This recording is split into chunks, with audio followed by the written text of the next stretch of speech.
Hello guys! So welcome back to our channel! So for today's video po ay mag-review po tayo ng product na ginamit ng aking anak. Before we proceed po ay sa mga hindi po nakapag-subscribe sa aming channel ay mag-subscribe na po kayo. So okay guys, let's proceed. Okay. So yung product na ito guys ay si Charan, si Unilab. Ayan. Dalawa sila. Charan! So diba, kita nyo, bawas na bawas na talaga siya. Ayan. Tara! So, ito na. So, about naman sa packaging ni Unilab, ayan, medyo makapal naman po yung kanyang plastic. Ayan, makapal naman po yung kanyang plastic. Ito naman po. Tapos, about dito po sa takip, ayan. Ayan, okay naman po. Ayan, hindi naman po siya madaling masira. Ayan, hindi naman po madaling masira ito. Tapos, pag binuksan mo, ayan. Ayan. Tapos, isang ano lang din, isang bunot mo lang, isang piraso. So, ayan. So, dito na tayo sa kanyang wipes. Yan. Ganito siya kalapad. Yan, ganito siya kalapad. Yan. So, nakita nyo.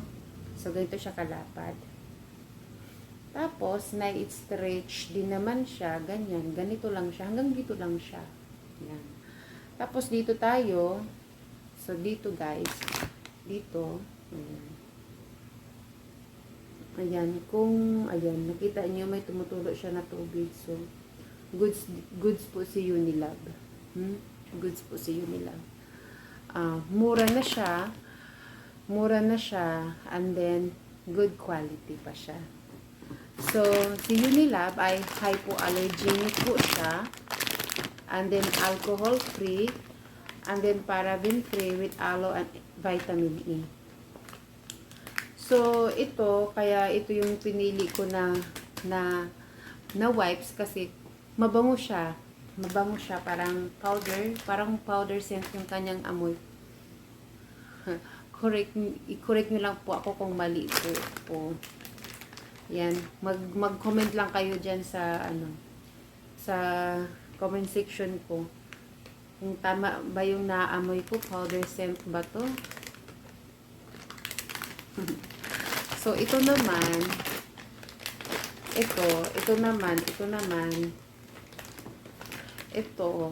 yung nagustuhan ko dito sa, ito siya kasi, parang amoy gatas siya. Yan. Pares lang sila guys, pares lang sila. Yan. Yung kakaiba lang sa wipes na ito kasi, parang mas, hindi. Kadali nga. I-compare natin. Hindi. Parang mas makapal kasi to eh. Parang mas makapal to ito. Yung kaibahan dito sa isa. Mas makapal to siya. Tapos may tawag nun. May mga design yung kanyang wipes. Unlike dito sa isang wipes, wala siyang design as in plain lang siya. Tingnan mo. Nakita nyo naman yung difference, di ba? Kitang-kita. Kitang-kita, di ba? Kitang-kita. Yun. Tapos mabango siya, parang yung bango niya Slumberry Night eh. Mabango siya. Mabango to kaysa dito. Actually, yung nag-introduce sa akin nito yung sister ko. Yung sister ko yung nag-introduce nito sa akin. Tapos, same lang din sila ng Philophyte. Hypoallergenic and then alcohol-free, paraben-free with aloe and vitamin E. So, nakaka-addict ba niya? Tapos, so dito ulit tayo. Test natin kung maano ba. Okay. So, goods din po si Unilab. Yan. Mura na siya, pero quality po. So, okay naman po si Unilove, wipes. So,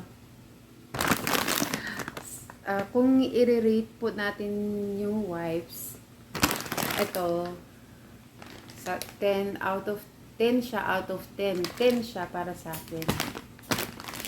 Ito naman, kung i-rate ko siya, gadun din po. 10. Guys, meron pala dito. Yung mga ganito, ito pala, guys, no, yung, ano ko lang. Yung mga ganitong wipes po, yung mga ganitong wipes, bawal po to silang gamitin na ipa-flush sa toilet. Kasi nagkukos siya ng, na, yung toilet natin na, nag-ano siya, tawag nun, nagbabara. Kasi para din siyang tela eh. Oo. Kasi pagkatapos gamitin, sa ano lang talaga, sa trash can. Hindi siya pwedeng itapon sa, i-shoot sa toilet bowl. Kasi nagkukos siya ng bara.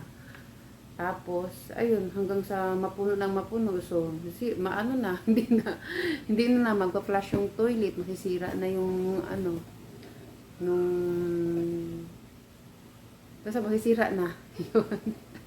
So guys, yun lang po. That's all for today. And don't forget to like and subscribe and hit the notification bell para update kayo sa aming mga new vlogs. Good night!